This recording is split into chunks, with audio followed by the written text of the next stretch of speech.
It began with the shoes. I remember because I tripped over them, sitting right in the middle of the hallway like some kind of warning sign. They weren't Emma's usual sneakers or flats, these were black stilettos, towering and sleek, and very much unlike her. I frowned as I picked them up, running a thumb over the glossy material.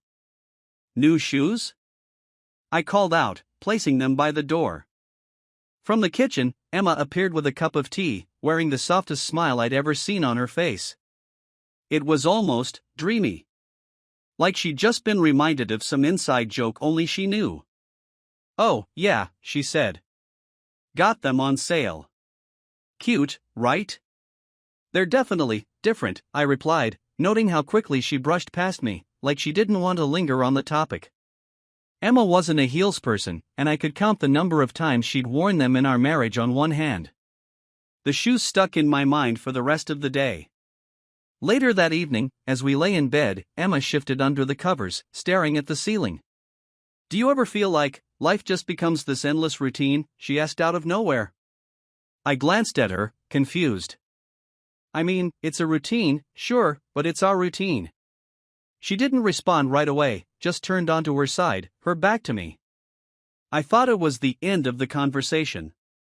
Until the following Friday night, when she announced she'd be working late again and I spotted a cab pulling away from the curb, the driver's eyes meeting mine through the living room window.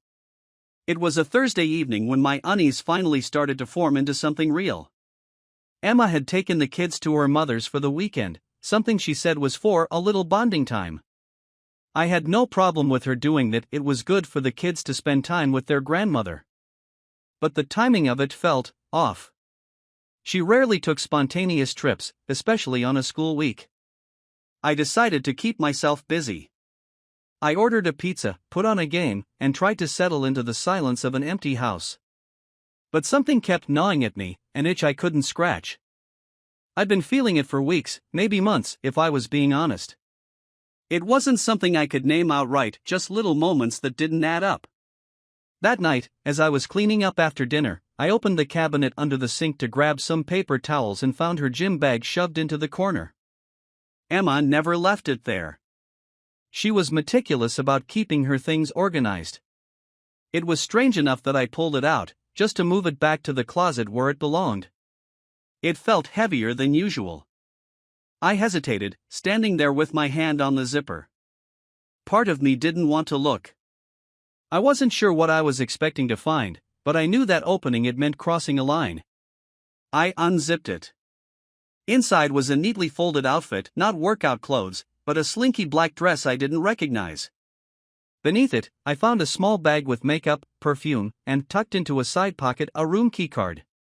No branding, no hotel name, just a plain white card with a magnetic strip. My stomach dropped. The rest of the night was a blur. I couldn't focus on anything. I kept replaying the image of that keycard in my mind, trying to tell myself it didn't mean what I thought it did. Maybe it was for work? Emma often worked with out-of-town clients. Maybe she'd forgotten to mention it? But then why the dress? Why hide the bag? I waited until the next morning before doing something I never thought I'd do. I called the number on the back of the keycard. A woman answered, her voice professional and clipped. "Front desk, how can I assist you?" I froze. My heart was pounding so loudly I was sure she could hear it through the phone. Hi. I think I may have left something in my room. Can you check the reservation under the name Emma Carter?" There was a pause, and then the sound of keys clicking. "Emma Carter, you said?" "Checking." "Yes, she checked out yesterday morning." "Did she, happen to leave anything behind?" "No, sir." "It looks like the room was cleared. Is there anything else I can help you with?" I mumbled a thank you and hung up. It was like someone had punched me in the gut. Emma had stayed in a hotel, checked out yesterday, and said nothing about it. The bag. The dress. The key card. It all started to piece itself together, whether I wanted it to or not. I didn't want to jump to conclusions. I told myself I'd give her the benefit of the doubt, even though every instinct in me screamed otherwise. But I couldn't let it go. Later that day, I made another call, this time to her best friend, Katie. Katie and Emma had been close for years, the kind of friends who knew everything about each other. If anyone could confirm Emma's story about being at her mom's, it was her. "Hey, Katie," I said, trying to keep my voice casual. "Quick question." Emma said she was heading to her mom's this weekend. "Did she mention anything to you about it?"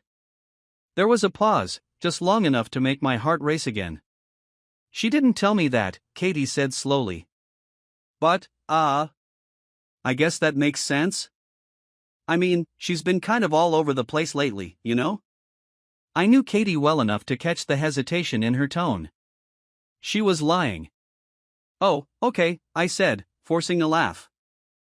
"Just making sure." "Thanks, Katie." I hung up and stared at the phone. The pieces were coming together now, even though I didn't want them to. Emma wasn't at her mom's. She hadn't mentioned a hotel stay. And Katie's awkward response all but confirmed that something was going on. The final blow came that evening when I decided to drive by her mom's house. It was stupid, maybe even paranoid, but I had to know. I parked a block away and watched the house from the car. The lights were off, the driveway empty. She wasn't there. I went home that night feeling like a man unraveling. Every part of me wanted to confront her right then and there, to call her and demand an explanation. But another part of me, the part still clinging to hope, told me to wait. I spent the rest of the night pacing the house, going over every interaction we'd had in the past few weeks, every excuse she'd given. The late nights at work. The mysterious new hobby she didn't want to talk about. The way she'd been distant, even when we were in the same room. By the time she came home Sunday evening, I'd made up my mind. Sunday evening came with its own kind of tension. Emma walked through the front door at around 7 p.m., balancing a tote bag in one hand and the kids' backpacks in the other. She greeted me with a breezy hey, as if nothing was wrong, setting the bags down by the door. The kids ran past her, heading straight to their rooms, leaving us alone in the hallway. I studied her carefully. She looked tired, maybe more tired than usual, but there was a faint glow to her skin, a kind of contentment that didn't make sense given the situation. "How was your mom's?" I asked, keeping my voice steady. "Good," she said, not even glancing at me as she headed toward the kitchen. She spoiled the kids as usual. "I think Daniel ate his weight in cookies." Her tone was casual, almost rehearsed. I followed her into the kitchen, watching as she unpacked the tote bag and placed a few Tupperware containers into the fridge. "Did you have a good time?" I pressed. She stopped, just for a fraction of a second, before continuing with her task. "Yeah. It was nice to catch up with her." I nodded, leaning against the counter. "So, when did you check into the hotel?" That stopped her cold. She froze mid-motion, her hand still on the fridge door. Slowly, she turned to face me, her expression carefully blank. "What are you talking about?" "I found the keycard," I said, holding it up. "The one from the bag you left under the sink." For the first time in years, I saw panic flicker across her face. It was gone in an instant, replaced by a defensive glare. "Why are you going through my stuff? Why are you lying to me?" I shot back, my voice rising. "You told me you were at your mom's, but you weren't. You were at a hotel. So, tell me, Emma, what the hell is going on?" She folded her arms across her chest, her body rigid. "I don't owe you an explanation for every little thing I do." "This isn't a little thing," I said, stepping closer. "You lied to me. You've been lying to me for weeks, haven't you?" Her jaw tightened, but she didn't respond. "Who is it?" I demanded. "Who were you with?" Emma's eyes darted to the side, as if searching for an escape route. When she looked back at me, her expression was colder than I'd ever seen it. "It's none of your business." That broke something in me. "None of my business?" I repeated, incredulous. "You're my wife, Emma. You don't get to say this isn't my business." She looked away again, her hands clenching into fists at her sides. For a moment, I thought she might tell me the truth. Instead, she said, I don't have to explain myself to you. Not after the way you've been treating me. I blinked, caught off guard. What the hell are you talking about? You don't get it, do you? She snapped, her voice rising. You've been so checked out of this marriage for months. You barely talk to me, you don't listen, and you sure as hell don't care about what I need. So yeah, maybe I needed a break. Maybe I needed to feel like someone actually gives a damn about me. Her words hit me like a slap, but I wasn't about to let her twist this around. Don't you dare try to make this my fault, I said, pointing a finger at her. If you had a problem, you should have come to me. You don't fix a marriage by sneaking around and lying.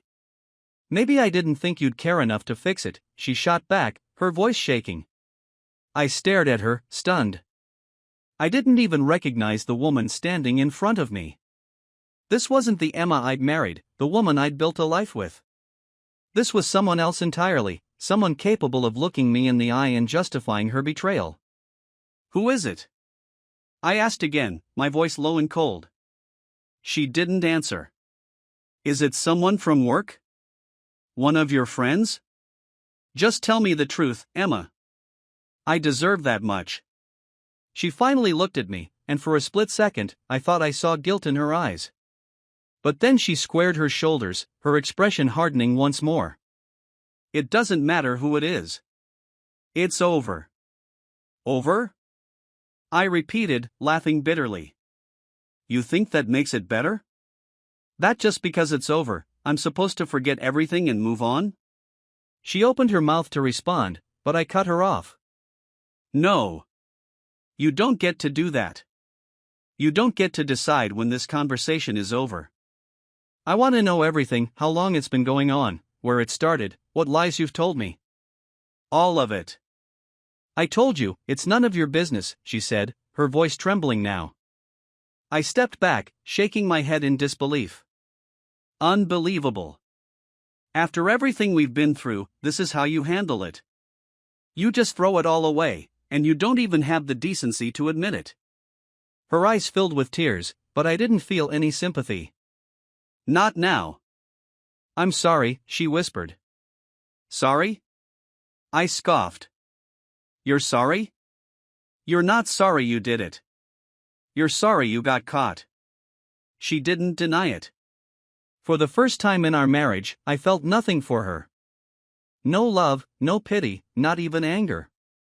Just a hollow emptiness where my trust had been. This isn't over, I said, my voice cold and final. Not by a long shot. I turned and walked out of the kitchen, leaving her standing there with tears streaming down her face. After the confrontation, I knew I couldn't just let it slide. There was too much rage boiling inside me, and I needed a way to take control of the situation. It wasn't about winning or making her hurt as much as I did. It was about taking back the power she'd stolen when she decided to betray me. That night, I didn't sleep. I stayed in the living room, staring at the walls, replaying every word of our argument. Emma stayed in the bedroom. She didn't come out once. At some point, I decided to stop stewing and start planning. If she wanted to lie and deceive, I'd show her what honesty and clarity looked like, but on my terms. First, I needed to know everything. The half-truths she gave me weren't enough. If she wasn't going to tell me the whole story, I'd find it myself. I started by pulling up our joint bank statements on my laptop. I knew Emma had her own account for personal expenses, but we shared one for household bills and big purchases. It didn't take long to find something unusual. A series of charges at restaurants and boutique hotels, none of which she had ever mentioned. They dated back almost 6 months.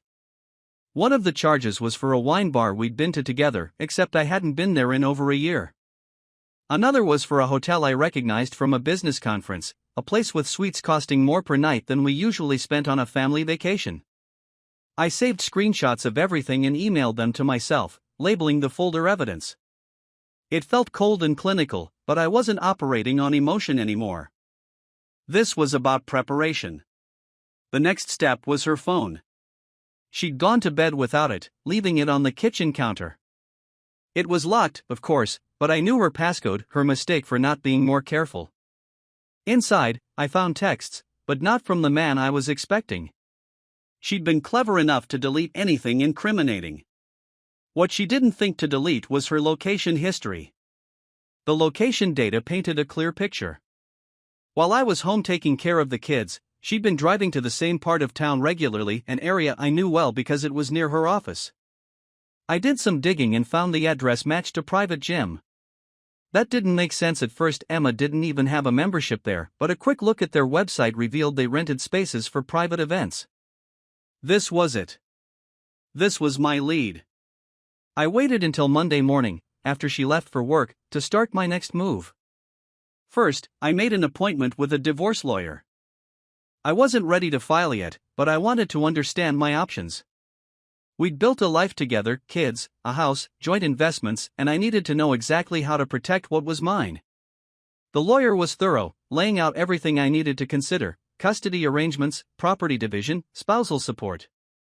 He also advised me to gather as much documentation as possible, which aligned perfectly with my plan. From there, I drove to the gym listed in her location history. I wasn't sure what I'd find, but I needed to see it for myself. When I arrived, I parked across the street and waited. It was a quiet place, tucked between office buildings, with a discreet side entrance. After about 45 minutes, I saw him. A man in his late 30s, maybe early 40s, stepping out of the side door. He was tall, fit, and well-dressed, the kind of guy who looked like he belonged in a catalog. He walked to a car parked nearby, talking on his phone, and drove off. I didn't know for certain that he was the one, but something told me he was. I decided to follow him. He didn't go far, just a few blocks to an office building. I waited until he went inside, then wrote down his license plate number. Later, I'd run it through a public records database to confirm his name. When I got home, I started piecing everything together. His name was Adam, and he worked for a marketing agency one Emma's company had partnered with on several projects. It was all there, hiding in plain sight. I found emails between them on her work laptop, innocuous on the surface but dripping with subtext once you knew what to look for. I compiled everything into a folder: emails, texts, financial records, location data. It wasn't just for me. It was for the lawyer, for the inevitable divorce proceedings, and maybe even for Adam's wife if he had one. By Tuesday, I was ready for the next phase. I wasn't going to let Emma walk away from this without consequences. That evening, after dinner, I calmly told her we needed to talk. She looked wary but followed me into the living room. "What is it now?" she asked, crossing her arms. I handed her the folder, watching as her face went pale. "That's everything," I said. "All the lies, all the betrayal, all the proof. You're going to explain it to me, or I'm going to send this to HR at your company, to your friends, to anyone who will listen." Her mouth opened and closed like a fish out of water. "You wouldn't." "Try me," I said, my voice flat. The conversation that followed was a blur of excuses and half-hearted apologies. She claimed it was a mistake, that she'd been feeling neglected, that it didn't mean anything. I didn't care. None of it mattered anymore. By the end of it, I made one thing clear: this was no longer her game to play. I was taking control, and she'd face the consequences of her actions, whether she liked it or not. The days that followed were eerily calm, at least on the surface. Emma and I moved through the house like strangers, speaking only when absolutely necessary. The kids were too young to understand the undercurrent of tension, but I could see it in the way they lingered at the table longer than usual, as if trying to avoid being caught between us. I spent most of my time focusing on work and figuring out what to do next. The lawyer had been clear: if I wanted to go for divorce, I needed to be decisive and calculated. But part of me hesitated. Not because I wanted to save the marriage, it felt like that ship had sailed the moment I confronted her, but because I wasn't sure what the fallout would look like for our kids. On Thursday night, I decided it was time. Emma was in the kitchen, scrolling through her phone, a glass of wine on the counter. She didn't look up when I walked in, but I saw her shoulders stiffen. "We need to talk," I said, sitting down at the table. She sighed and set the phone down. "I figured this was coming. You're right. It's time we sort this out." Her eyes met mine, guarded. What do you want me to say, Mike? That I'm sorry? That I regret it? I've already said all that. I leaned forward, resting my elbows on the table. I don't want apologies, Emma. I want honesty. I want to know why you did this, why you threw away everything we built. Her mouth tightened. She picked up her wineglass, took a sip, and set it back down. I already told you, because I was unhappy. You're not exactly blameless here, you know. How long? I asked, cutting straight to the point. She hesitated, then said, about 6 months. The words hit me like a punch, but I refused to let it show. And it's Adam, right? From the marketing agency? Her eyes widened for a split second before narrowing. You've been digging around. Answer the question, I said firmly. Yes, she admitted, her voice barely above a whisper. It's Adam. And it's been going on during work trips? Late nights? What else? Emma crossed her arms defensively. Does it matter? It's over now. It matters to me, I snapped. I'm the one who's been living in a lie while you played around. I deserve to know everything. She sighed, her shoulders slumping. Fine. It started at a conference. We got drunk, one thing led to another, and she trailed off, shrugging. It just happened. It just happened? I repeated, my voice rising. You don't accidentally cheat on your husband for 6 months, Emma. That's not how it works. I know, she said quietly. I know I messed up. But things haven't been good between us for a while, Mike. We've been drifting apart, and you didn't even seem to notice. I stared at her, incredulous. You're blaming me for this? For your choices? I'm not blaming you, she said, though the bitterness in her tone suggested otherwise. I'm just saying it wasn't all sunshine and roses before this happened. I shook my head, trying to process her warped sense of justification. So your solution was to sleep with someone else? Instead of talking to me, instead of trying to fix things, you decided to destroy our marriage behind my back. Tears welled up in her eyes, but I didn't feel any sympathy. I didn't mean for it to go this far, she said. I didn't think I'd hurt you this much. You didn't think at all, I said flatly. We sat in silence for a long moment, the weight of everything hanging heavy in the air. Finally, I broke it. I've spoken to a lawyer. Her head snapped up, panic flashing across her face. What? I'm filing for divorce, I said firmly. This marriage is over, Emma. I can't stay with someone who doesn't respect me, who doesn't respect what we've built. She blinked rapidly, the tears spilling over now. Mike, please. Can't we try to fix this? For the kids, if nothing else? I shook my head. The time to fix this was before you decided to cheat. Not now. It's too late. But the kids. They'll be fine, I interrupted. I'll make sure they're fine. But staying together for their sake isn't a solution. All that does is teach them it's okay to live in a broken home, to accept lies and betrayal as normal. Emma buried her face in her hands, sobbing quietly. I watched her, feeling nothing but exhaustion. This isn't just about what you did, Emma, I continued. It's about trust. About respect. And you shattered both. There's no coming back from that. When she looked up, her face was streaked with tears. I'll do anything, she said desperately. Counseling, therapy, whatever you want. Please, Mike. Don't throw this away. I stood up, shaking my head. I didn't throw anything away, Emma. You did. She didn't respond, just sat there, crying into her hands as I walked out of the room. That night, I slept in the guest room, knowing it would be the first of many nights spent apart. In the weeks that followed, the house became a battlefield of silent tension. I'd filed for divorce the day after our final conversation, and although Emma didn't fight the decision, she also didn't make it easy. I couldn't blame her entirely, no one wants to see their life unravel in real time. But I couldn't find it in myself to feel sorry for her. She had made her choices, and now we were both living with the consequences. The kids noticed the shift immediately. At first, they asked questions, innocent ones about why I was sleeping in the guest room or why Emma cried so much when she thought no one was looking. We kept our answers vague, telling them that Mommy and Daddy need some space and we'll explain when the time is right. But children are perceptive, and it didn't take long before Sarah, our oldest, cornered me in the garage one afternoon.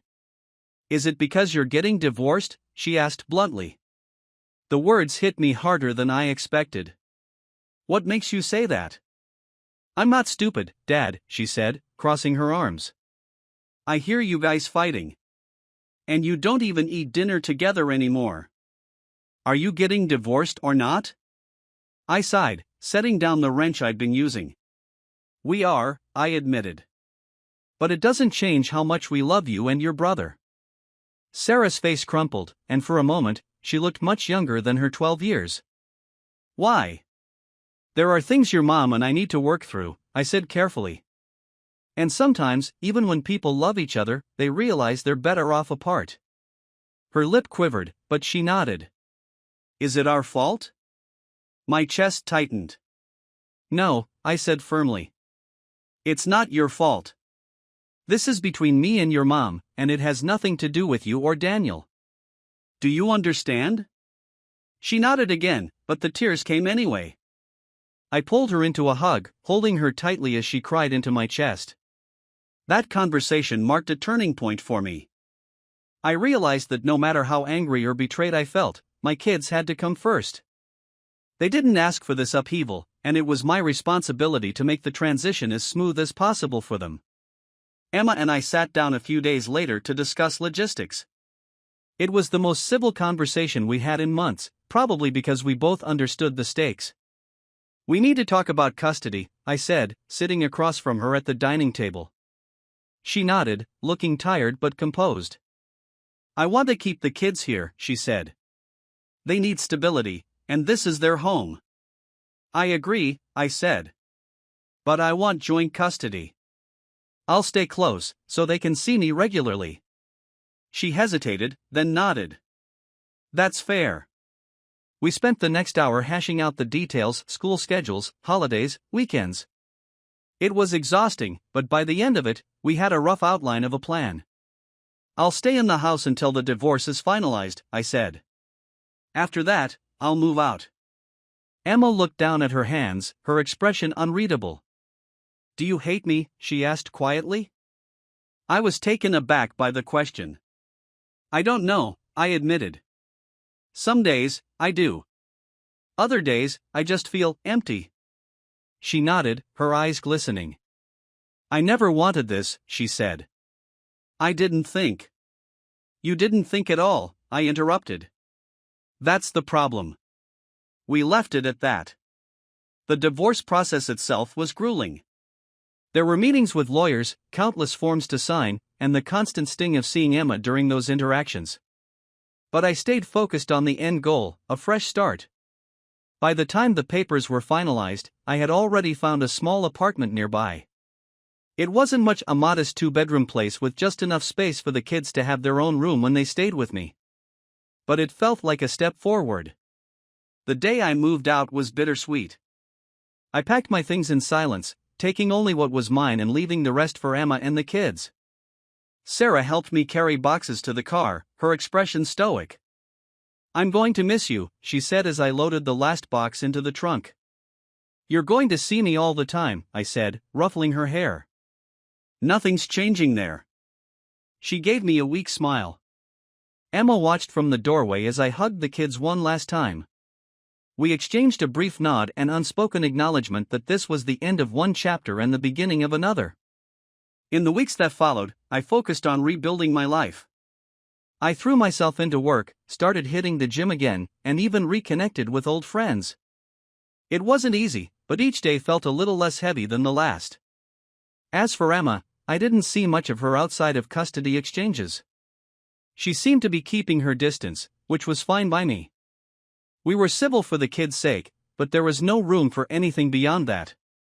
Looking back, I've learned a lot from the experience. I learned that love isn't always enough to sustain a relationship, and that trust, once broken, is nearly impossible to rebuild.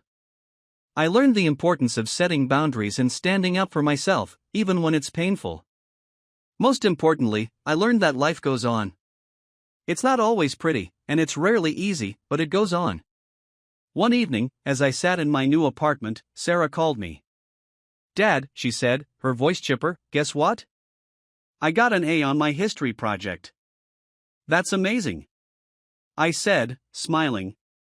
In that moment, I realized something: no matter how much had changed, some things would always remain. I was still their father. I still had a role to play in their lives. And that was enough. It had to be.